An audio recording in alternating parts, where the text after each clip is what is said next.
extranjera es una cláusula de ajuste. Hay que recordar también que una cosa es el tratamiento que da el 765 a la moneda extranjera. Como no es de moneda de curso legal, la trata como cantidades de cosas. Pero eso no es prohibir el establecimiento de la moneda extranjera, al contrario. Al haber una referencia, estamos admitiendo la posibilidad de fijación. Y yo les diría, la prueba fehaciente y concreta de que es posible fijar el precio en moneda extranjera son los contratos internacionales. ¿Ustedes se imaginan un contrato celebrado entre un inversor extranjero y un argentino que no sea en moneda extranjera? No hablamos de contratos internacionales, que tienen una regulación específica al final del código y es derecho internacional privado. Hablamos de eso. Hablamos de un inversor extranjero, americano, europeo o quien fuera, que quiere invertir en la Argentina, quiere una cláusula de ajuste, o quiere mantener estable la moneda, o quiere dólares canadienses, o quiere marcos suizos, o quiere euros, lo que sea. No pueden. Una locura. No tiene sentido. O sea, la realidad camina por un lado y las ciertas interpretaciones de derecho por el otro. En realidad, es de toda justicia y de toda lógica que las partes fijen las cláusulas de ajuste. Pero ya no como ajuste. ¿En qué quiero cobrar? ¿Quiero cobrar pesos o quiero cobrar dólares? Y más en un país como la Argentina, que no tiene moneda. O sea, no importa que sea cláusula de ajuste, porque la cláusula de ajuste está admitida desde todo punto de vista. El 964, el 1133, 1143, lo permiten, establecer una forma de ajuste. Podría ser el dólar, la asociación del dólar. Pero volvemos al caos argentino, que hay 10 dólares, 10 tipos de dólares. Dólar bondi, dólar empanada, dólar tacho de basura. O sea, tenemos dólares por todas, cotizaciones por todas partes. Pero no estamos hablando de eso. No estamos hablando de reajuste. Estamos hablando específicamente de pagar el precio en dinero que no es de curso legal. Se puede, a mi modo de ver, la libertad contractual lo permite, y las distintas cláusulas que hay diseminadas en el Código Civil y Comercial de la Nación, como esta que yo mencionaba, el 974, el 1230, el 1230, el 1208, el leasing, lo permite. Nada más. Muy bien, gracias Héctor. Continuamos con Daniel. Adelante, Daniel. Bueno, muchísimas gracias. En primer término, gracias por la invitación, y en segundo término, gracias por la foto que han puesto en el flyer, como me ha hecho rejuvenecer 10 años. En realidad es una foto que tiene más o menos 10 años de antigüedad, así que doblemente agradecido, y una alegría compartir con los colegas, tanto los expositores como quienes nos acompañan, porque yo siempre sostengo que de todo esto uno sale enriquecido y más que enseñar, aprende. Pasando a lo que vos comentabas, si es lícito o no, la verdad, yo siempre recuerdo una frase en la exposición que hizo Colombres Garmendia, un tucumano, Ignacio, cuando se incorporó a la Academia Nacional de Córdoba, que él, que es uno de los titulares de los estudios más importantes de acá de Tucumán, decía que le comentaba a sus clientes extranjeros que contratar en dólares era perfectamente lícito, pero que en ningún caso lo recomendaba. No tanto por la cuestión legal, estrictamente, sino por los vaivenes económicos, sociales, etcétera, que no solo vive nuestro país, hoy agravado quizás por la pandemia, sino que históricamente ha vivido nuestro país. Y esto, digamos, no es el tema que nos convoca. Lo novedoso es post-pandemia, pero no lo novedoso es post-crisis económica y post-devaluación, porque esto ya la tenemos desde hace tiempo. El dólar, en realidad, o la moneda extranjera, ya en el Código de Vélez había sido aceptada. Se dice que el artículo 619, que había prescrito que si la obligación del deudor fuera de una suma de determinada especie, o calidad de moneda corriente nacional, cumple dando la especie designada u otra especie de moneda nacional al cambio que corra en el lugar del día del vencimiento de la obligación. Ahí es donde surgió el famoso derecho de conversión de que hoy se habla. En rigor, no era que Vélez se estuviera refiriendo sobre todo a la moneda extranjera, sino que por la ley monetaria vigente, que en aquel entonces era la ley 71 del año 1863, confería curso legal en la República a una serie de monedas de oro, como por ejemplo el cóndor chileno, el soberano inglés y el doblón español. Es decir, que ya existía un plurimonetarismo ab inicio, digamos. Esto, bueno, se mantuvo, por supuesto, hasta que llegó la ley de convertibilidad, pero a pesar de ello, ya en el derecho interno, también en materia cambiaria, se admitía el pacto dentro de la obligación cartular de pagar exclusivamente en moneda extranjera. Porque la moneda extranjera, como ustedes saben, puede ser adoptada desde dos puntos de vista, como moneda esencial del contrato, lo cual no hay dificultades en principio desde el punto de vista legal para pactarla, y otra es como cláusula de ajuste. En este sentido, como cláusula de ajuste, o sea, como valor referencial, el inconveniente que surge hoy en nuestro país justamente es derivado de la ley de convertibilidad, porque esta ley, como ustedes saben, proscribió todas las posibilidades de actualización de los precios o readecuación de precios, y si se toma la moneda extranjera como un valor de ajuste, evidentemente que en una interpretación literal caería dentro de esta prohibición. Esta prohibición que aún sigue vigente, salvo en lo referente a materia de locaciones, donde se ha derogado, en locaciones inmobiliarias, digamos por la ley 27551, se ha derogado expresamente la aplicabilidad de la ley de convertibilidad. Lo que sí, algunos autores, como le digo a Fernández, dice, bueno, pero si está permitida la obligación de moneda extranjera como cláusula esencial, ergo también está permitida como cláusula de ajuste. Lo cierto es que, salvo las cuestiones de los contratos internacionales o de contratos que se refieren a cosas que se cotizan en moneda extranjera, en la mayoría de los supuestos las partes tratan de, o sobre todo de trasladar, digamos, el acreedor el riesgo de la pérdida del poder adquisitivo de la moneda en el deudor. Y aquí es donde entra en jugar el tema del nominalismo y el valorismo. Y en este sentido yo critico la vocación gubernamental de seguir afirmando, sosteniendo un nominalismo a ultranza, cuando la realidad está demostrando que la inflación es insoportable para asumirla como riesgo por parte del acreedor. Este nominalismo se basa en la creencia de que las cláusulas de estabilización generan inflación, cuando se ha demostrado históricamente que al revés. Es cuando hay inflación es que las partes recurren a herramientas que le brinda el ordenamiento jurídico para que puedan mantener relativamente estable lo que denominamos el sinalagma funcional del contrato. Por eso que a la pregunta si es posible, el problema son los vaivenes económicos, es una herramienta que se utiliza para prevalerse o para tratar de trasladar el riesgo cambiario y el riesgo del poder adquisitivo de la moneda del acreedor al deudor. Y esto, bueno, lo vamos a ver en otra de las cuestiones. Hoy no hay, reitero, ningún impedimento. El problema es cuándo, y eso sí es una cuestión, cuando, como en el caso actual o como ya nos tocó vivir con el corralito, el corralón, etcétera, la adquisición de la moneda no es posible por un acto del príncipe.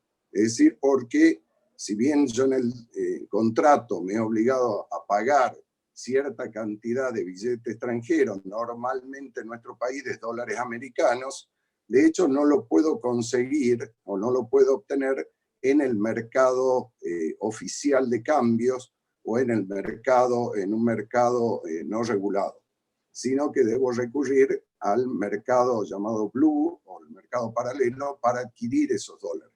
Entonces presenta el tema ahí, si hay una imposibilidad fáctica, jurídica de adquirir los billetes, si el deudor en tal caso puede invocar los principios del casus y pagar o liberarse de su obligación pagando en moneda de curso legal. En ese sentido, se presenta el problema de saber si puede hacerlo. En tal caso, bueno, ¿cuál va a ser el criterio para adoptar cuál es el valor de la moneda, digamos, extranjera con relación a la moneda de curso legal? Y con esto doy por finalizado estos, creo, 5 minutos que me han brindado, sin perjuicio de poder ampliar cuando lleguen las preguntas. Muy bien, Daniel, gracias. Por supuesto que te voy a hacer la aclaración, la foto que elegimos es porque nos dijeron que los tucumanos siempre fueron muy coquetos, entonces, por supuesto de que tratamos de elegir la mejor foto. Te agradezco. Bueno, seguimos entonces con este primer punto a abordar y le damos la palabra al doctor Fernando Luciani. Bueno, muchas gracias, Ricardo. Muchas gracias por la invitación. Un gusto grande compartir el panel con los colegas y, bueno, y con todas las personas que nos escuchan. Yo la verdad que suscribo todo lo que dijeron. Yo creo que es absolutamente lícito la contratación en dólares o en cualquier moneda extranjera. Así consideremos a la moneda extranjera una cosa o así la consideremos dinero. Yo creo que la posibilidad jurídica de hacerlo está reconocida en el código y en las normas también colaterales, por supuesto. Que quizás el punto que no me quiero detener, pero que es importante mencionarlo, es todo lo que tiene que ver con el régimen penal cambiario y esta idea, digamos, de cuál es el límite entre la licitud y la ilicitud respecto de la compra-venta de dólares. Es decir, no hay ninguna limitación ahí a la contratación de moneda extranjera, a obligarse a pagar moneda extranjera o a querer cobrar moneda extranjera. Ni siquiera hay limitación a que un particular pueda cambiarle dólares por pesos a otro particular. Digamos, por ahí los límites de esta idea de la ilegalidad del dólar blue son un poco difusos o se utilizan coloquialmente de manera más amplia de lo que realmente son y la ilicitud está en la intermediación financiera y no en el cambio de una moneda por otra, básicamente. Pero bueno, no me quiero extender en eso. Yo creo puntualmente que es perfectamente lícito contratar en moneda extranjera. Y mi opinión personal es que hoy la moneda extranjera, a mí ese es el gran concepto que subyace a este tema. Digamos, el peso argentino no cumple las funciones que toda moneda tiene asignada naturalmente, es decir, ser un instrumento de ahorro, ser un instrumento de cambio y pago, básicamente. Entonces, hoy la realidad argentina nos indica de que el peso es una moneda que es recusable como medio de pago y el dólar no. Es decir, que entonces la característica del peso como curso legal, curso forzoso, bueno, todo lo que lo define como dinero específicamente, no es más que una cosa, diríamos, ficticia, porque el peso no tiene capacidad de pago y mucho menos de ahorro, que son creo que las dos grandes funciones de la moneda. En eso, vos Ricardo dijiste algo al principio, se da esta suerte de bimonetarismo que nos lleva a la conclusión de que el dólar y el dólar billete o el dólar transferencia bancaria de una cuenta a otra es tan dinero, jurídicamente hablando, como el peso.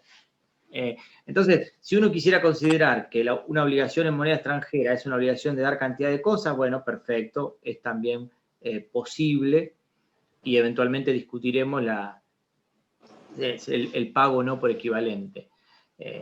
Ahora, mi opinión particular es que una obligación de pago en moneda extranjera, en particular dólares, no solo es válida por lo previsto, sino que debería ser considerada como una obligación de dar cantidad de dineros, aplicarle el régimen correspondiente a eso, el régimen relativo a los intereses, etcétera, etcétera, que viene asociado a las obligaciones de dar cantidad de dinero. Y además, por toda esta cuestión, llamémosle jurídico, pero fáctica también, de que el peso argentino no cumple las funciones de la moneda. Y yo, para cerrar, digo algún concepto que puede ser también discutible, que es, quizás hoy el dólar, si lo quiero considerar como una cosa, sea una cosa totalmente fungible. Es decir, que, por no decir de género, digamos, que el dólar tiene una capacidad de circulación y una capacidad de conseguirlo en Argentina por distintos mecanismos. No solo me refiero al dólar MEP y demás, sino a la vida misma, sin llegar al dólar blue, que transforman al dólar en una cosa totalmente fungible. Con lo cual es mucho más el régimen asimilable a las obligaciones de cantidad de dinero, donde la imposibilidad de cumplimiento contractual por desaparición de la cosa es muy difícil o nula, al régimen tradicional de la cantidad de cosas, como o sea, yo lo que no concibo, que por ahí subyace en muchas cosas, es asimilar la moneda extranjera a la obligación de dar cosas ciertas, como si un dólar sería igual a un Picasso. Entonces eso para mí no es correcto y no refleja la realidad de los argentinos, la realidad de la contratación, no refleja lo que sucede en la vida, de que las personas, todas las operaciones relevantes, las pensamos, las celebramos y las proyectamos en dólares. Entonces la legalidad de la operación no está solo en el marco normativo, sino también en la falta de cumplimiento de las funciones propias de la moneda nativa, que no responde a lo necesario. Gracias. Muy bien, gracias Fernando. Bueno, prácticamente podríamos decir que hay una coincidencia en que sobre la licitud del pacto en moneda extranjera. Ahora, y esto es parte del segundo ítem o segundo tópico.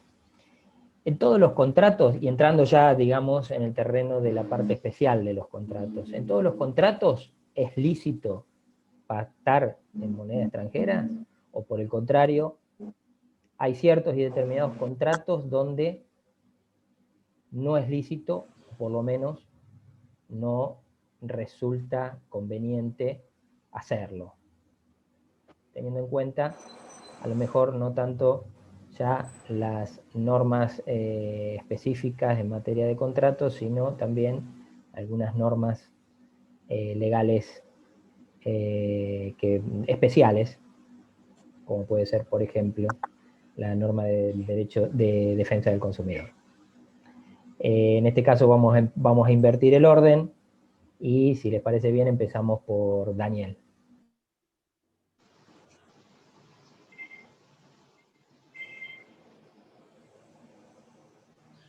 Ricardo, no escuché yo. ¿Por quién empezamos? Por Daniel. Daniel, ¿me escuchás? Perdón. Sí. No, que no había bien. escuchado la última parte. En materia de contratos sujetos a condiciones generales de contratación y contratos de consumo, se consideran que no puede ser declarada abusiva una cláusula vinculada al precio. O sea que si yo pacto en dólares, y acabamos de confirmar, digamos, como principio, que el pacto es perfectamente posible, no se podría cuestionar ni siquiera el tema de si en un contrato, en un marco de un contrato sujeto a condiciones generales de contratación o contratos de consumo, el pacto en dólares como es parte del precio, si sería o no válido. En principio tendríamos que afirmar que tanto la licitud como la validez y la no abusividad de la cláusula en dólares. Esto parte de la premisa, obviamente, de que existe, estamos enmarcados en una economía de mercado donde el consumidor tiene acceso, por un lado, a los distintos bienes y servicios, no en forma en general monopólica o oligopólica, sino en el marco de una oferta y demanda diversificada. Y por otro lado, según lo que el derecho comparado se ha afirmado, para que no sea cuestionable esta cuestión vinculada al precio, debe haberse respetado y cumplido el deber de información que surge del 42, del 4, de la Ley de Defensa del Consumidor, etc. Lo que sí yo he cuestionado, incluso en la práctica, digamos, y he obtenido acá un fallo en la Corte de Tucumán que salió con voto dividido de 3-2, es el riesgo de la el posible desfasaje del valor de la moneda o del caso fortuito, fuerza mayor por hecho del príncipe. Es decir, acá hay una traslación por parte del predisponente, en el caso era un emprendimiento inmobiliario en un barrio cerrado, donde se había pactado que en caso de imposibilidad físico-jurídica de obtener los dólares, se debían pagar la cantidad de pesos necesarias para adquirir en el mercado de Montevideo o Nueva York la cantidad de dólares que se había acordado. En ese sentido, se renunciaba a la teoría de la imprevisión y a la invocación del caso fortuito. Acá creo yo que hay una renuncia, o había en el caso una renuncia a los derechos del consumidor que era impugnable por lo dispuesto en el artículo 37 de la ley 24240 en el texto ordenado. Y la contraparte sostuvo que no se podía declarar abusividad porque se trataba de una cláusula del precio. Yo sostuve que en realidad no era una cuestión del precio, sino del riesgo cambiario. Acá, dentro de la teoría del riesgo contractual, se había trasladado el riesgo cambiario del proveedor profesional, en este caso un emprendimiento inmobiliario, al consumidor.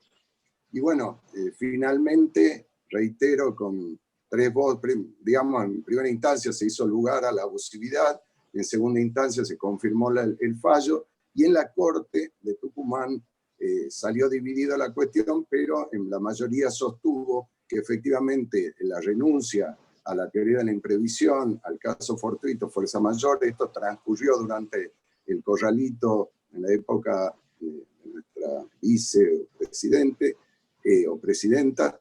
En ese supuesto se había trasladado indebidamente el riesgo o abusivamente el riesgo cambiario al consumidor. Trataba un caso de consumo y sobre todo de un elemento tan sensible como es la vivienda, de un inmueble destinado a vivienda. Con esto termino mi intervención. Muy bien, Daniel, muchas gracias. Seguimos con Fernando. Adelante, Fernando. Bueno, gracias.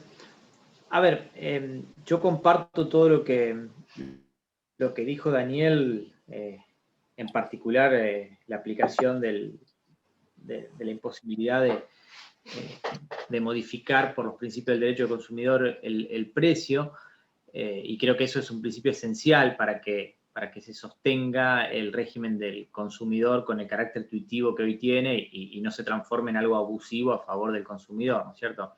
Ahora, tengo para mí, digamos, una pequeña, digamos, distinción respecto de los casos aplicables. Yo creo que la contratación en dólares en los supuestos de contratación masiva, y con esto masiva me refiero a, digamos, a bienes básicos de poca monta, si se quiere, no sé, la telefonía celular, el cable, este tipo de cosas. No digo que no creo que se puedan hacer en dólares, pero no lo aconsejaría. Es decir, para mí el punto es claro que se puede contratar en dólares, esa quiero para que se entienda bien. Ahora, cuando la cuantía del contrato de la obligación es menor, yo entiendo que por ser una cosa meramente doméstica, que tiene una trascendencia leve en nuestras vidas, que no altera las ecuaciones patrimoniales de los contratantes y de los consumidores, y obviamente de las empresas predisponentes, lo más recomendable, y hay alguna jurisprudencia que puede ir en esa línea, es aconsejar, digamos, que la contratación sea en pesos, pero lo cual no quiere decir que esté prohibido.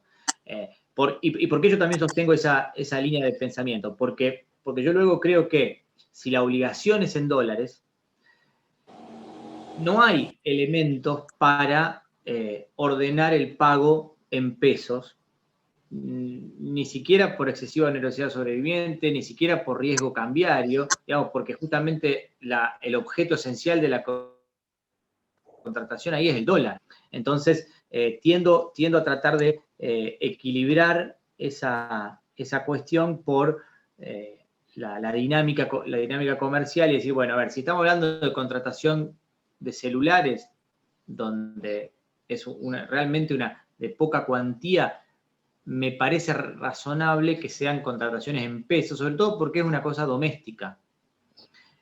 Sin perjuicio, y ahí yo estoy tomando una postura, digamos, que tiene que ver con que toda la ecuación cambiaria de ver cómo consigue la fibra óptica en Israel y la trae a Argentina, la suma la gran empresa predisponente. Entiendo eso, que hay un problema de ecuación financiera para ello, pero me parece que la magnitud del tema amerita que ese tipo de contrataciones, como principio, tratemos de hacerlas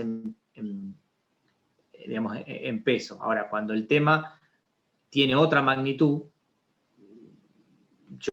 si es en dólares, entiendo que la definición del riesgo cambiario uno la hace ab initio y entiende o no si quiere asumirlo. Por supuesto que en la cláusula predispuesta es todo un tema, pero bueno, esa es un poco la opinión que puedo darles. Muy bien, gracias Fernando. Para finalizar esta segunda consigna, le damos la palabra al doctor Chomer.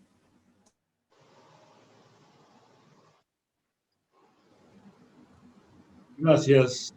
El artículo 1121 del Código Civil y Comercial dice: no pueden ser declaradas abusivas las cláusulas relativas a la relación entre el precio y el bien o servicio procurado. No pueden ser declaradas abusivas. Los abogados discutimos todo. Formamos equipos de la selección argentina, discutimos cómo se arma una bomba atómica, sabemos todo. Pero acá está diciendo que no puede ser declarada abusiva. La relación entre el precio y el bien prestado, o la cosa vendida. Por más que sea en dólares y que el dólar haya cambiado su cotización a niveles insufribles, insoportables, no puede ser discutida. Y esto también va encaballado en la idea de que yo cuando contrato conozco la historia argentina. ¿Quién en la República Argentina puede decir que es imprevisible que el dólar se vaya a niveles insoportables? ¿Quién en la República Argentina, válidamente, sin mentir, sin inventar, sin soplar y sin mentir, puede decir que no conoce el Rodrigazo, el Alfonsinazo, las valorizaciones monetarias en la Argentina? ¿Hay imprevisión posible en la República Argentina? ¿Todavía es posible en el marco de la cotización del dólar o la aplicación de la moneda extranjera hablar de imprevisión? Podrá hablarse de frustración, no el 1091, la imprevisión. El 1090, la frustración del contrato porque es insoportable para mí, no puedo pagarlo y tengo que resolverlo. Pero de algo impensado, me parece que es difícil. Me parece que decir que es abusiva esa cláusula, porque el dólar se fue a las nubes, es muy difícil, porque yo debería haberlo previsto. Si puse dólar, me obligué en una cláusula esencial, con el precio esencialmente pactado. Por supuesto que esto puede cambiar de acuerdo a las circunstancias, a la prueba, al contexto, puede cambiar. Pero en principio me parece que esto es así. No puede ser declarada abusiva. Pensaremos si puede ser abusiva. En lugar de abusiva, puede aplicarse la imprevisión o la frustración del contrato. Pero abusivo, me parece que no. Gracias. Muy bien, muy bien. Gracias, Osvaldo. Yo creo de que existe, a mi entender, una coincidencia en que efectivamente los contratos de consumo pueden eventualmente pactarse en moneda extranjera. El tema es, y acá emparento la cuestión con los demás contratos, pactando el pago en moneda extranjera, la otra cuestión es saber, bueno, si no se puede pagar en moneda extranjera, por el hecho del príncipe, como decía Daniel, por la imposibilidad de acceso al mercado de cambio, por las restricciones a la compra de divisas, ¿cuáles serán las alternativas más eficientes como para poder hacer posible que el deudor cumpla pagando con moneda de curso legal, dadas las distintas cotizaciones que existen hoy por hoy en los distintos mercados? Es evidente de que de alguna manera será la justicia la que en definitiva resuelva cuál es la mejor alternativa. Pero yo creo que la justicia, en este sentido, debe tener en cuenta criterios y justificaciones de carácter netamente económico.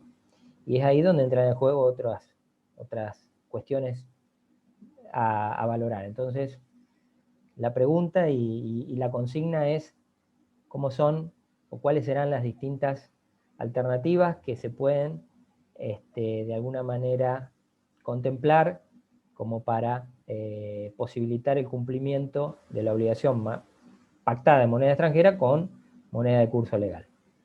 En este caso vamos a empezar con el doctor Fernando Luciani como primer expositor.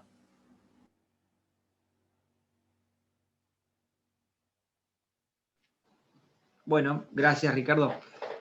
A ver, mi opinión por ahí es coincidente con la línea anterior en el sentido de que yo no creo que eso sea posible.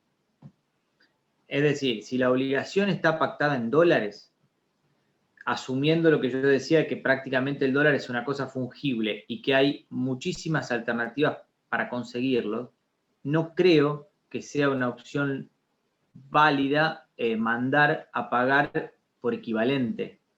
Y no creo que sea correcto todo el esfuerzo que se hace en la jurisprudencia y la doctrina respecto de buscarle un esfuerzo compartido, una cotización dólar MEP, una cotización dólar,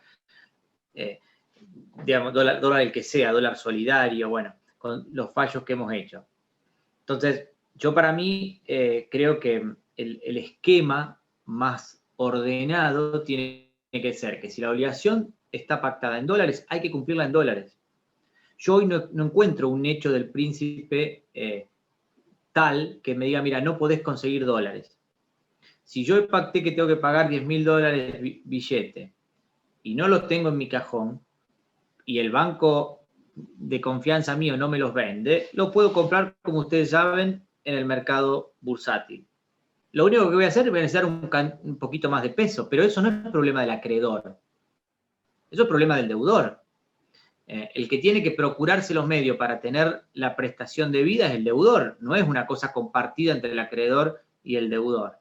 Entonces, en ese marco, mi opinión está en que no hay que hacer esfuerzos por ver el equivalente y la cotización del equivalente. Lo que hay que hacer es pagar en dólares. Y bueno, y si usted no quiere ir a la bolsa, venda el bien. La mayoría de los bienes dolarizados son, no sé, los casos de las propiedades.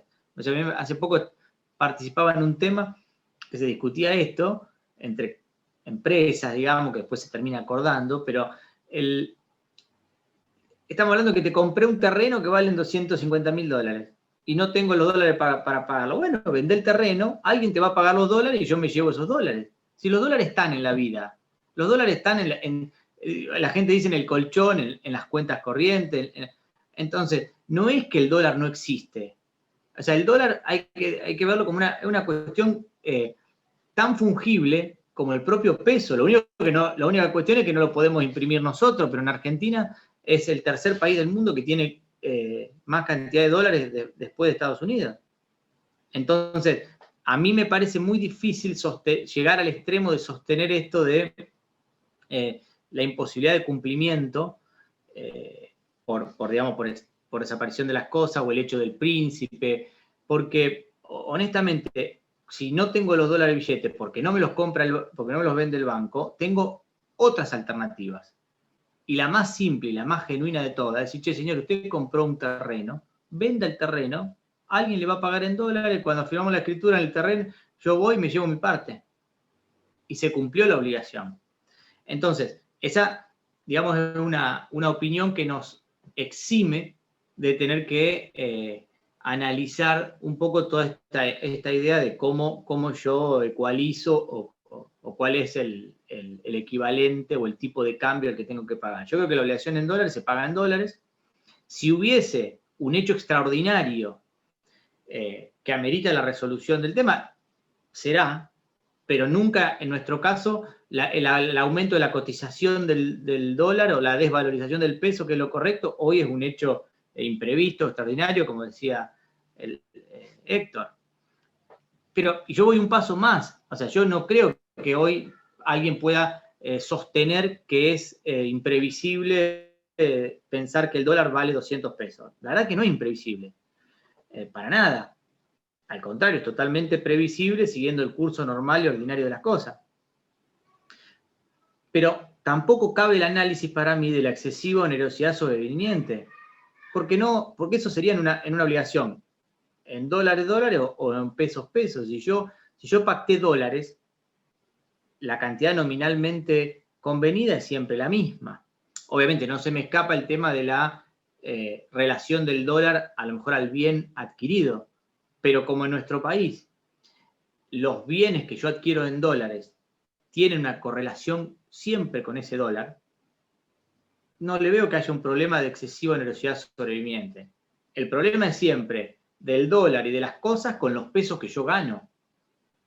Entonces, pero eso es una cosa que tanto deudor como acreedor deben valorar al momento de contratar.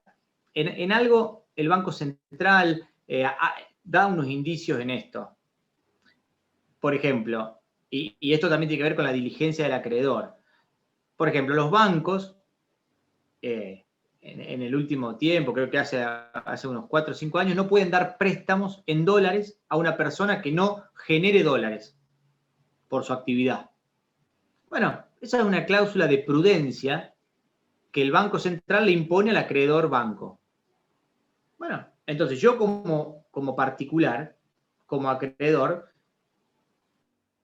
también puedo pensar esa cláusula de prudencia cuando contrato, digamos, en el tiempo y tomar las precauciones con el deudor. Y entonces ahí vienen las cláusulas que el deudor dice que declara que tiene los dólares, billete guardado, que también son particulares, porque si uno declara eso, ¿para qué me tomo un plazo? Bueno, no importa, pero hacen un poco a toda esta realidad que para mí el concepto, no sé si soy claro, Richard, pero para mí es estricto en el sentido, digamos, que la obligación que es en dólares se paga en dólares, salvo que exista, digamos, un hecho tremendamente sobreviniente o excesivamente oneroso, que no es de ninguna manera la diferencia de cotización. Porque eso es un problema, digamos, meramente individual. Si ustedes me dicen, bueno, hay un hecho, hay una guerra, bueno, eso es otra cosa.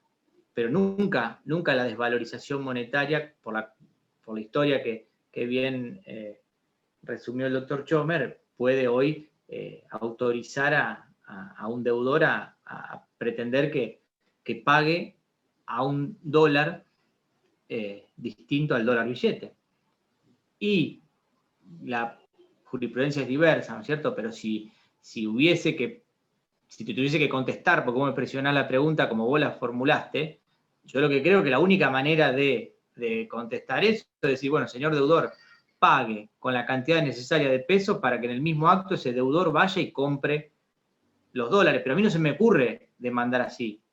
O sea, si a mí me deben dólares, yo demando el cumplimiento en dólares, no demando el cumplimiento en dólares o el subsidiario del cumplimiento en pesos, el tipo de cambio de los bonos. Eso para mí no existe. Después, eventualmente, en la teoría digamos, de la continuidad del contrato y todo eso puede asumir alguna modalidad. pero no creo que sea, digamos, la que primero tenemos que pensar. Es todo. Muy bien, Fernando, muy bien. Después, obviamente que hay algunas preguntas, así que queda abierta esa posibilidad de que puedas ampliar el concepto. Seguimos entonces, en este caso, le damos la palabra al doctor Chomer nuevamente.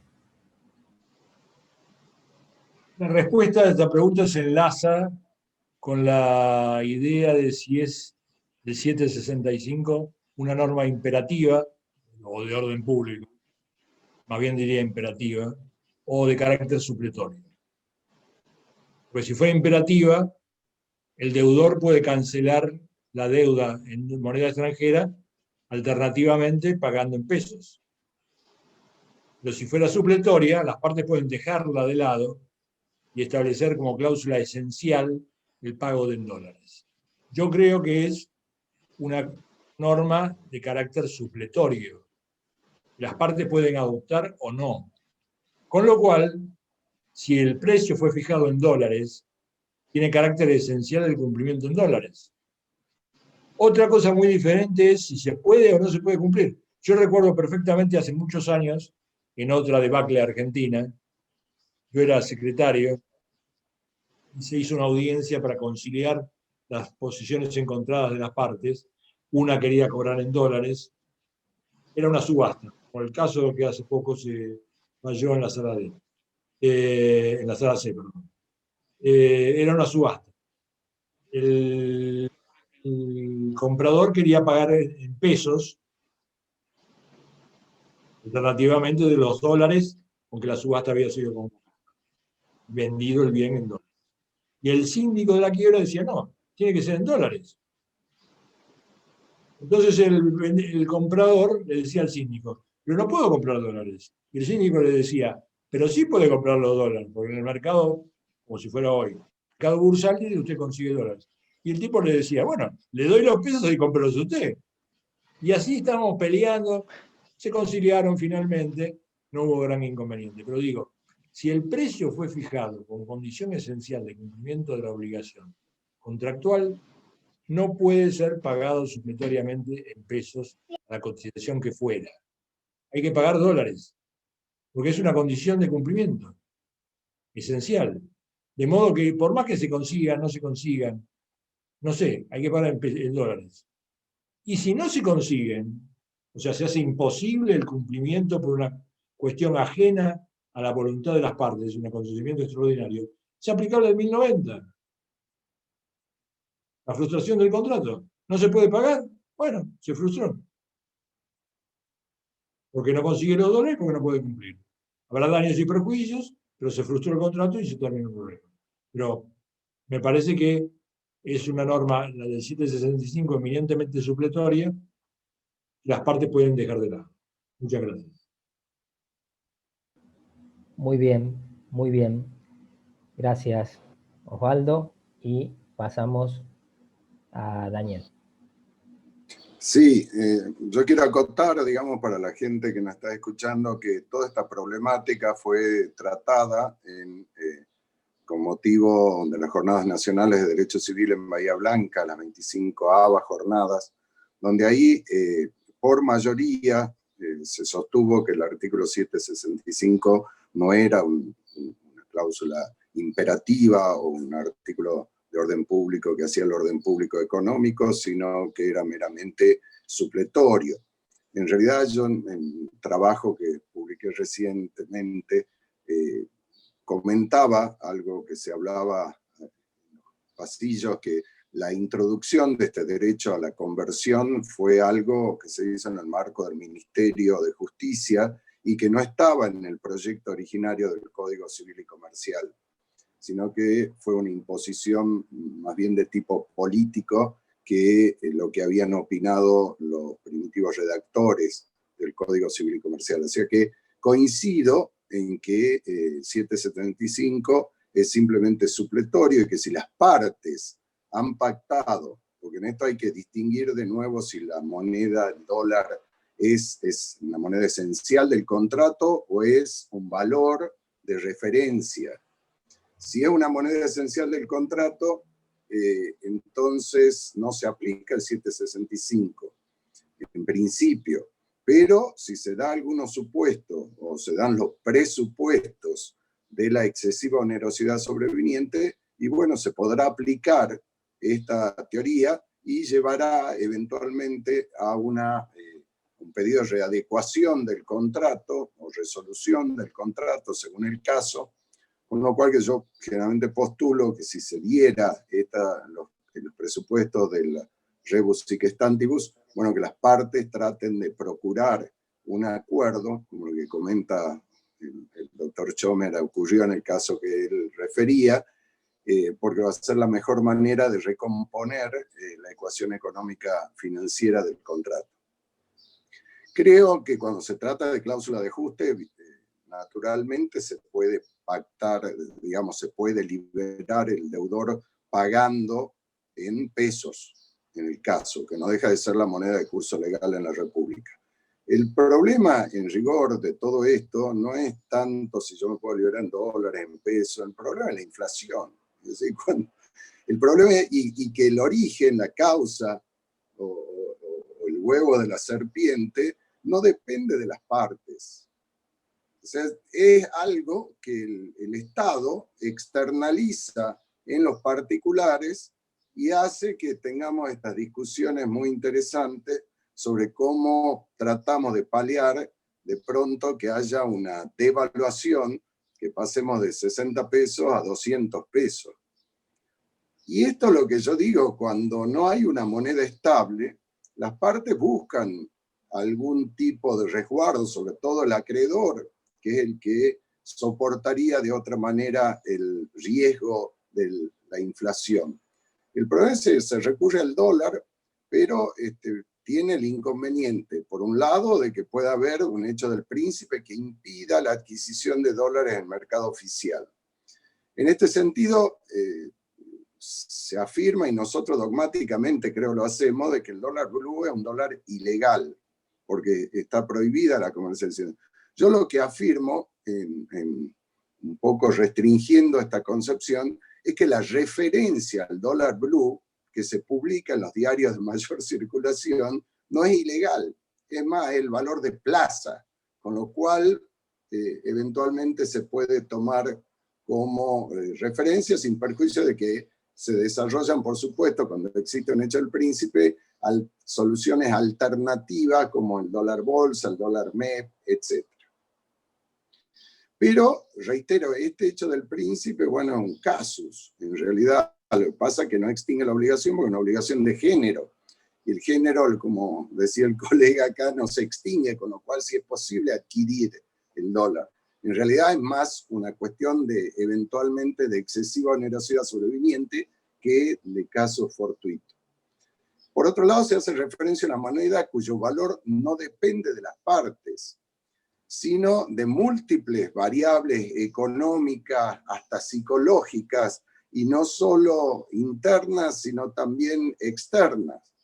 El dólar, como todo bien transable, digamos, depende de la oferta y la demanda, y eso no depende necesariamente de la previsibilidad, y en esto diciendo un poco con el doctor Chomer, muchas veces sí, uno puede prever que el dólar va a seguir el ritmo de la inflación. Lo que no puede prever es que porque haya tal psicosis colectiva, que todo el mundo pretenda comprar dólares y llegue a 200 pesos y después la semana baje a 157, no sé. Es decir, ahí hay cuestiones psicológicas que son imprevisibles.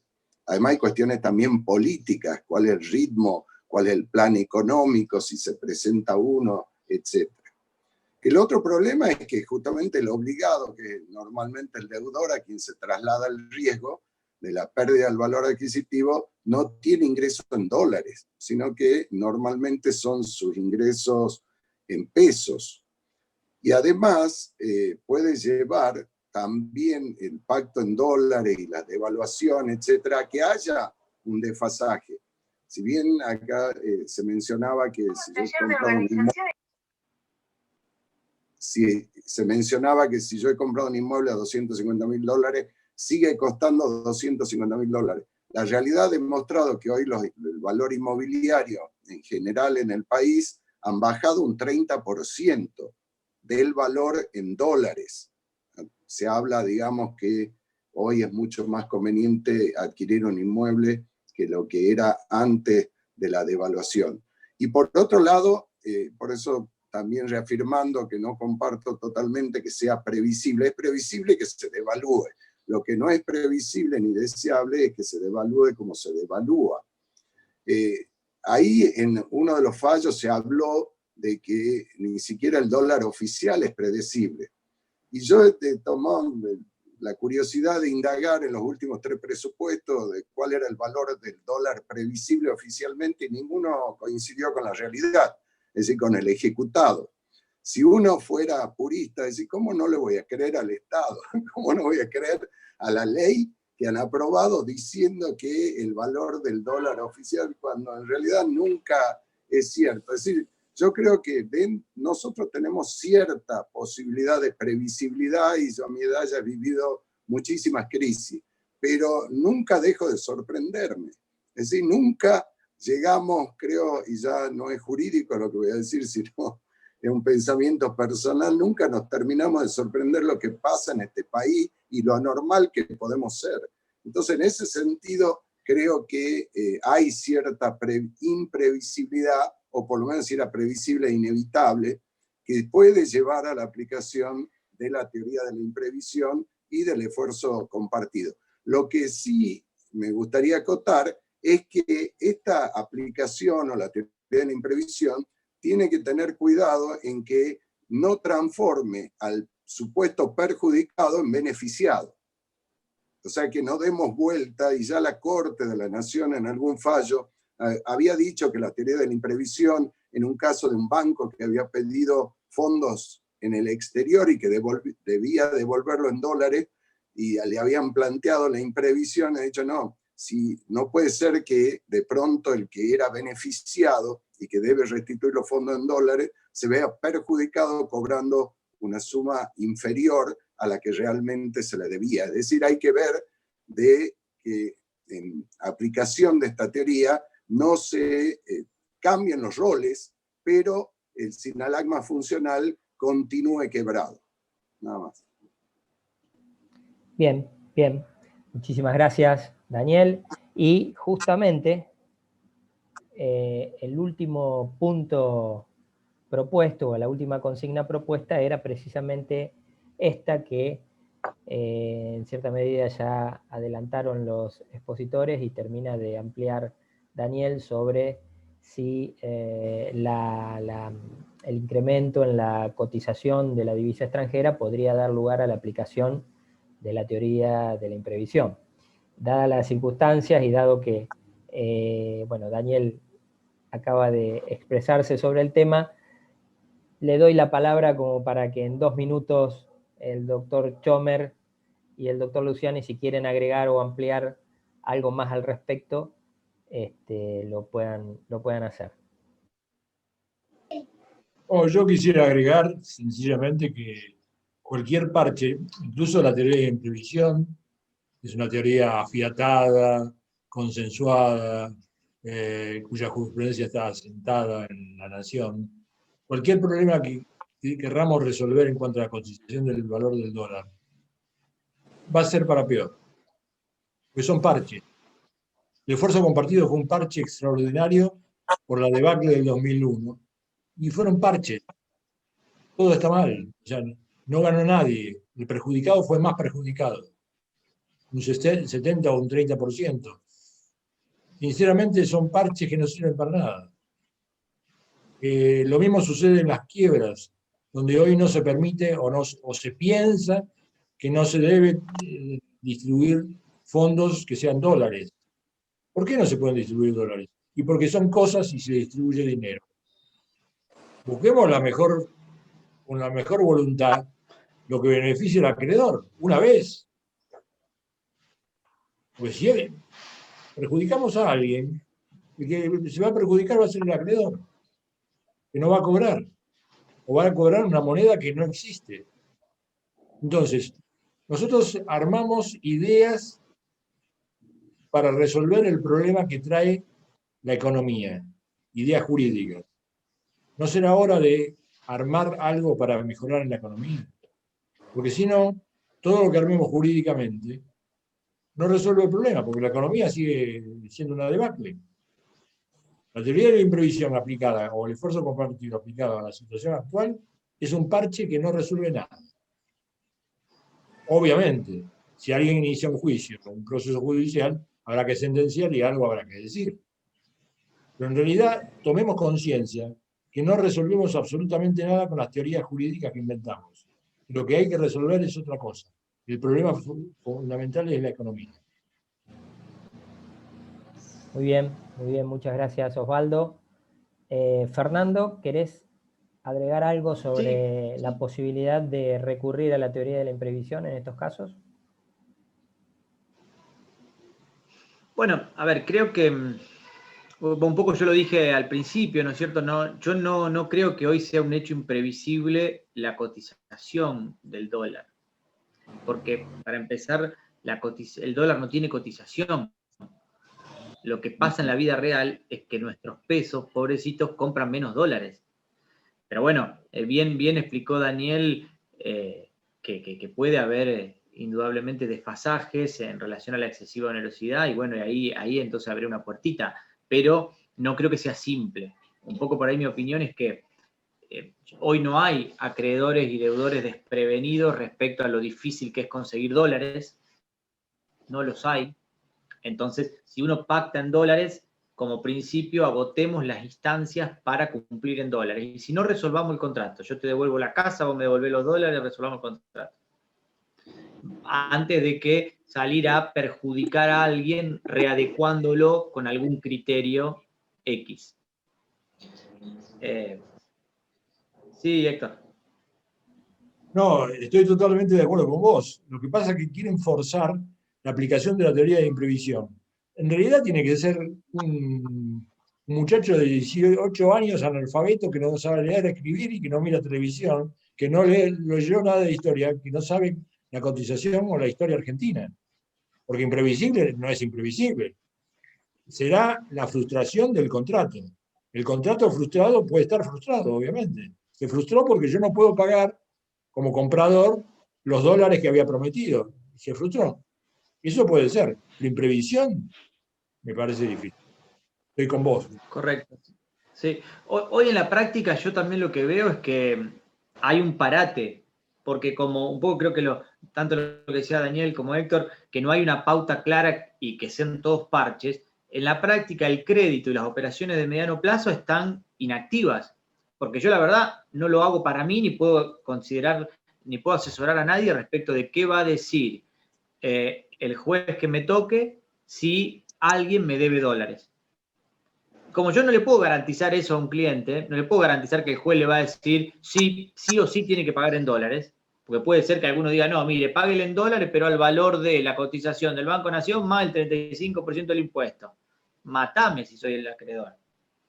Entonces, como yo no le puedo garantizar eso, en la vida real lo que pasa es que no hay operaciones en crédito, o hay muchas menos, porque el deudor no se quiere quedar esperando a que la buena fe del acreedor implique que le va a cumplir realmente con los dólares billete.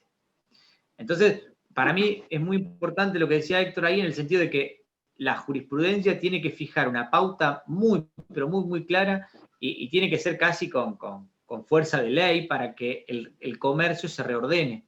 Porque si no, hoy las operaciones en dólares se hacen de contado o prácticamente no se hacen. Yo no aconsejo hacer un boleto en dólares. Vieron que a veces el boleto te pago el 30% y después pagar el 70% cuando se hace la escritura porque el registro público de comercio está cerrado. Cosa que pasan hoy todos los días. El registro público de Rosario está cerrado, entonces sacar los certificados, todo eso te tarda más tiempo. La gente por ahí quiere cerrar la operación y dice, bueno, hacemos un boleto, te pago el 30, el 40, el 50 y después cuando sale la escritura te pago el resto. Para mí es un riesgo. Entonces yo digo, che, como es complejo, hagan la operación de contado o no la hagan, punto. O sepan que el juez que te toque podrá tener un criterio. Dentro de esos criterios, me parece que lo que se impone, si en algún momento hay que llegar a pensar que la obligación en dólares, de alguna manera hay que verla por equivalente, porque hay infinidad de casuística, o hay que tratar de pagarla con equivalente, como puede pasar en las quiebras, que yo no sé, en los casos contrarios, las quiebras que tienen dólares guardadas en una cajita de seguridad. Es un contrasentido hacerle vender los dólares en el Banco Nación, cobrar a 80 pesos, eso es de toda lógica que es demencial. O sea, lo único que se puede hacer ahí es tratar de agarrar los dólares, comprar bonos, vender los bonos y recibir, en vez de 80 pesos por dólar, recibir 145 pesos por dólar. Beneficio al acreedor, al deudor, al síndico, a todo el mundo. Pero bueno, entonces, si de alguna manera hay que pensar en eso del equivalente, que yo por ahí no te lo contesté al principio, Ricardo, creo que hay que tratar de estar siempre por estas operaciones del dólar MEP o del dólar más cercano al dólar real, que no sé, como dijo Daniel con toda claridad, de que el dólar blue sería la referencia. Y dice, bueno, a esa referencia creo que hay que tratar de estar lo más cerca posible. Y ahí el criterio judicial y de los abogados tiene que ir enderezado en esa línea. Gracias. Muy bien, muchas gracias, Fernando. Bueno, hemos de alguna manera agotado estos 4 tópicos, estas 4 consignas que nos hemos propuesto abordar, pretendiendo de alguna manera tratar de ver la mayor cantidad de variables posible que presenta esta temática.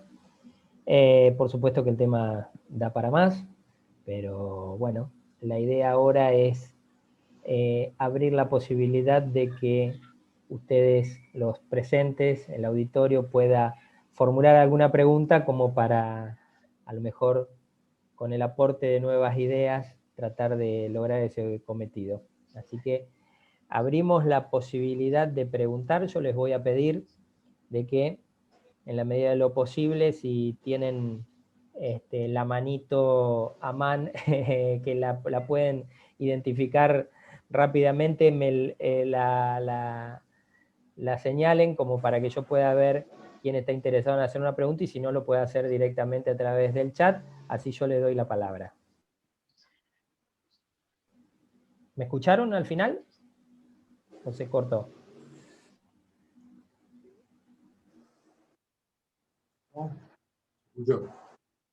Sí, perfecto. Voy a leerles algunas preguntas que han dejado en el chat, como para empezar a romper el hielo. No voy a usar el orden, voy a empezar de abajo para arriba, así que no se preocupen, que quienes formularon alguna otra pregunta se las voy a trasladar a los expositores.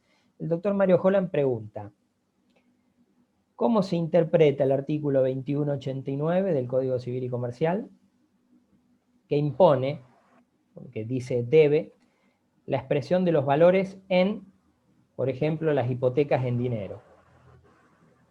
¿Puede formularse en moneda extranjera? Si no estoy formulando bien la pregunta, le pido al doctor Holland que me pida la palabra y se la doy como para que pueda ampliarla, llegado el caso. No sé a quién va dirigida, pero bueno, de última, cualquiera de los expositores puede tomarla y contestar. Sí, yo de nuevo vuelvo a acotar que el tema de cuál es la naturaleza jurídica de la moneda extranjera fue abordada por las 25ª jornadas.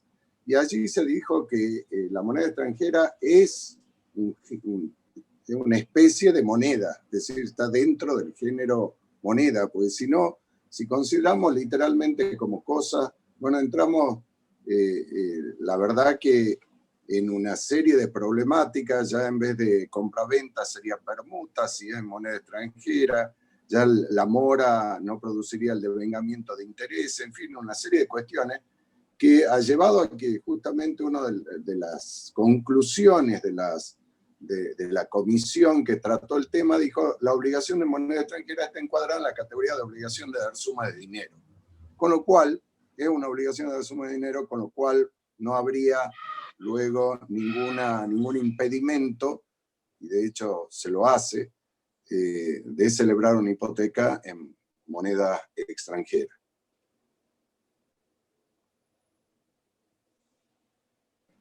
Muy bien, Daniel. Seguimos con otra pregunta del chat, Florencia Corrado. ¿Es lícito contratar en dólares y no es imposible conseguirlos legalmente? Ahora, el tema está en cómo se cancela ese crédito en dólares con tantos tipos de dólares existentes. Un poquito se relaciona con el carácter de la cláusula o del artículo del 765 que analizaron los expositores. Sigo con la pregunta. ¿Usamos la cotización oficial lejos de la realidad económica o el dólar solidario, con el impuesto país más el impuesto a las ganancias? Aunque pocos acceden, lo que no sería posibilidad para cancelar una deuda. ¿O usamos el MEP, que es legal, de libre disponibilidad y se maneja dentro del mercado interno, a diferencia del contado con liqui, que sirve para girar dólares al exterior? Precisamente, bueno, supongo que esto refiere más que nada a la posibilidad de cancelar la obligación o cumplir con la prestación cuando no se hizo un pacto expreso que sobre la inaplicabilidad de la regla del 765. O sea, hay muchos contratos que vienen a lo mejor de hace un tiempo atrás y que probablemente en otro tiempo no se haya prestado demasiada atención a esta problemática y no se haya hecho algún pacto expreso sobre la inaplicabilidad de la norma del 765. Entonces, en ese caso, habría que resolver cuál sería la alternativa más conveniente y que implique, lógicamente, menos perjuicio para las partes para especificar de alguna manera la prestación. No sé quién quiere tomar la respuesta.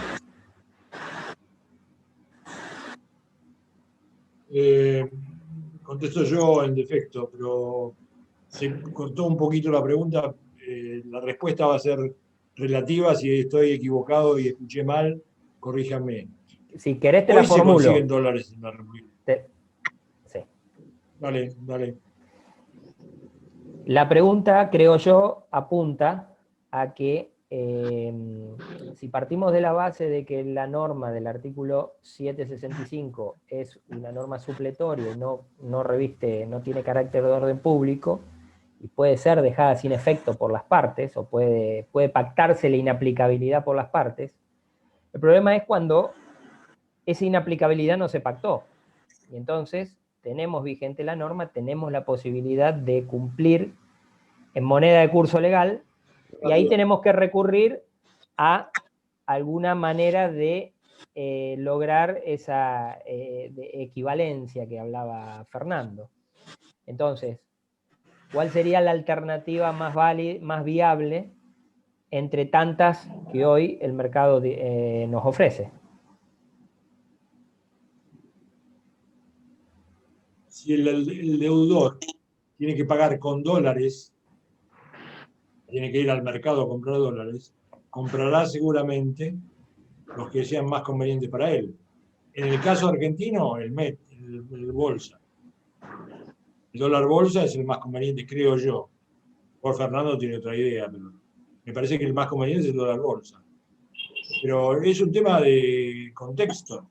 Hoy es conveniente esto y mañana será conveniente otra cosa. No hay una respuesta única e inconmovible. Sí, creo que para mí, yo completando, Ricardo, sí, me parece que si hay que buscar una variable, tiene que ser la que le permita a las partes la mayor cercanía con el objeto del contrato pactado naturalmente, que fue el dólar. Entonces, lo único que... Claro, la satisfacción del interés perseguido por las partes. Entonces, hoy yo puedo comprar o vender dólares, como decía Héctor, a 145 pesos en el mercado de capitales. Lo puedo hacer como acreedor o como deudor. Y entonces eso es totalmente natural y a cualquiera de las dos partes le permite tener el dólar billete que te lleva entonces a satisfacer plenamente la prestación de vida o el interés de ambas partes, digamos, si asumimos que el dólar es condición esencial. Entonces, esa es la referencia, tan simple como esto. Si yo tengo que pagar dólares, los puedo comprar, y si tengo dólares y tengo que pagar pesos, los puedo vender al mejor precio posible, que también es el dólar MEP o el dólar bolsa. Es decir, que tanto para un acreedor como para un deudor, acreedor en el caso del cumplimiento obligacional tradicional y deudor, digamos, en el caso suponte, de un concurso, siempre la opción es esa. Nunca es el dólar oficial, que nos ubica en el límite, digamos, iba a decir la negligencia, pero bueno. De lo irrazonable. Es una palabra muy fuerte. De lo irrazonable, exactamente. Sí, Daniel. Claro. Sí, no, simplemente quiero acotar que hay cierta uniformidad en la jurisprudencia, en el criterio de decir, bueno, debe aproximarse al valor que las partes han tenido en vista lo máximo posible. Es decir, no hay que, en la duda, digamos, hay que aproximarse a lo que puede ser un valor que si lo toman al blue como ilícito, bueno, será el valor del dólar bolsa o el valor del dólar MEP. Pero yo le acotaría ese criterio el hecho de lo que ha señalado acá Fernando, que no hay que olvidar cuál es el objeto de la prestación. En definitiva, la supuesta excesiva onerosidad se mide entre los dos extremos, es decir, en prestación y contraprestación. Salvo que yo compre dólares para coleccionar, el objeto, la obligación característica del contrato no es el dólar. El objeto será un inmueble o será alguna cuestión, pero por eso no hay que perder, si bien hay que aproximarse lo máximo posible al valor en plaza, que para mí el valor de referencia al valor blue, como digo, no es que lo estoy tomando al dólar blue, sino lo tomo como un valor de referencia, como un indicador de cuál es el valor en plaza. Y sin dejar de atender las circunstancias del caso y sobre todo el valor de la prestación. Porque también hay que acotar en la teoría de la imprevisión que no se trata de que el juez recomponga valores equivalentes e ideales lo que las partes han pactado, sino eliminar lo que puede quedar de excesivamente oneroso. No quiere decir que el contrato en definitiva resulte oneroso para una de las partes con relación a la contraprestación de la otra.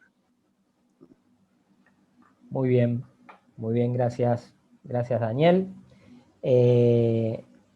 ¿Alguien quiere hacer alguna otra pregunta? Si no, le doy la palabra a los expositores como para que en 2 minutos finales, que ya estamos pasadas las 6:30 y cumplido el horario que teníamos programado, en 2 minutos finales puedan agregar algo que crean que no se dijo y que puede ser relevante como para el estudio de esta materia.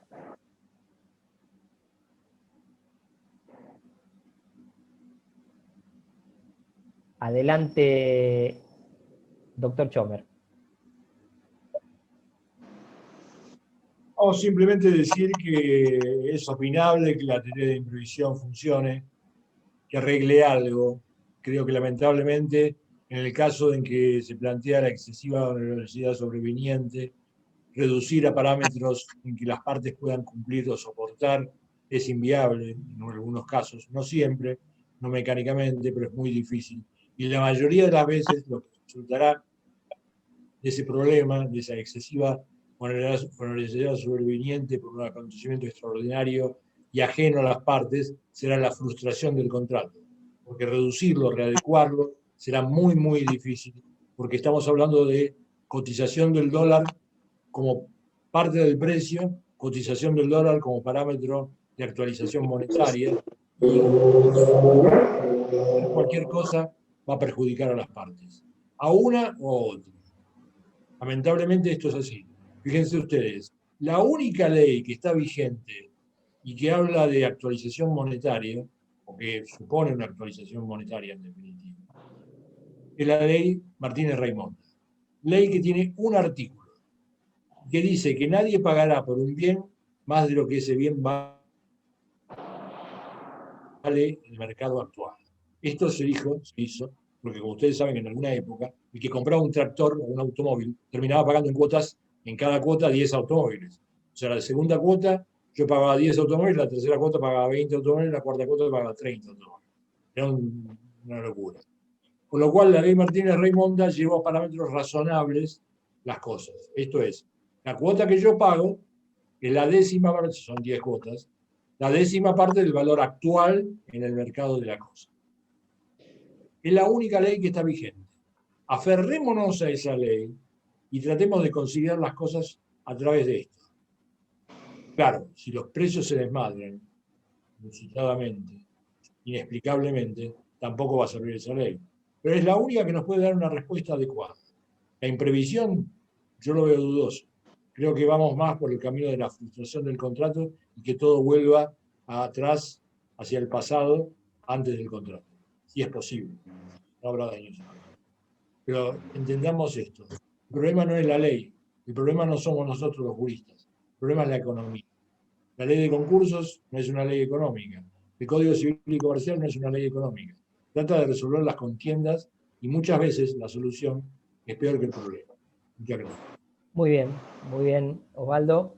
Daniel, tus 2 minutos finales. Sí, 1 minuto. La verdad coincido plenamente que el problema es la economía. Y dentro de la economía, en lo jurídico, el problema es la ortodoxia en el nominalismo. Yo creo que si permitieran libremente la actualización en base a índices confiables, el dólar va a perder en algún sentido la utilidad que hoy tiene como herramienta de actualización de bienes y servicios. Y los negocios que se pacten en dólares como moneda esencial, y bueno, ya se sabe qué es lo que es el dólar, y las partes no podrán, como dice acá el doctor Chomer, invocar la teoría de la imprevisión. De todos modos, si se planteara la necesidad de darle el derecho de conversión, yo creo que hay que acudir a un mecanismo que permita al acreedor obtener lo suyo, sin, como yo me gusta citar a Shakespeare, sin que eso implique que se obtenga la libra con sangre y todo. Muchas gracias. Gracias, Daniel. Fernando, 2 minutos finales. Bueno, gracias a todos, que es lo más importante que voy a decir en estos 2 minutos. Gracias a todos por la invitación y por estar ahí. Sí, como reflexión final, por ahí pienso que de esto, de la resolución de estos temas, depende mucho la seguridad jurídica y la celebración de negocios que son tan importantes para el país. Y entonces es necesario encontrar una pauta de acuerdo. En materia de cláusulas de estabilización hay mucho que hacer. Lamentablemente el CER y el CBS, como son índices que están hoy permitidos, digamos, como excepción a la ley de convertibilidad, pero son construidos por el propio Estado, tampoco tienen confianza, entonces no funcionan como un sustituto del dólar o del patrón oro como era en su momento. Y la última referencia que tengo en la cabeza es que cuando hablamos de estos casos, los asociamos muchas veces al 2001, donde fue una crisis sistémica, donde la realidad fue salvar en definitiva a los bancos como principales acreedores, que no es la actual, que no es la actual. Es decir, no estamos en una situación del 2001. Hoy puede haber conflictos individuales donde alguien no consigue en el mercado oficial dólares y eso es lo que hay que resolver. No es que el banco como principio no está en condiciones de devolver dólares. Puede pasar más adelante, pero no ahora. Así que bueno, nada, muchas gracias nuevamente. Muchas gracias también. Muy bien. Bueno, les doy las gracias a Osvaldo, a Daniel, a Fernando. Gracias por la atención que tuvieron con el Ateneo. Gracias por su colaboración, por su participación. Gracias al auditorio por haber participado de esta actividad. Obviamente los convocamos para las próximas actividades programadas para el próximo mes. Y bueno, seguimos en contacto. Les mando un saludo a todos y que tengan muy buen fin de semana.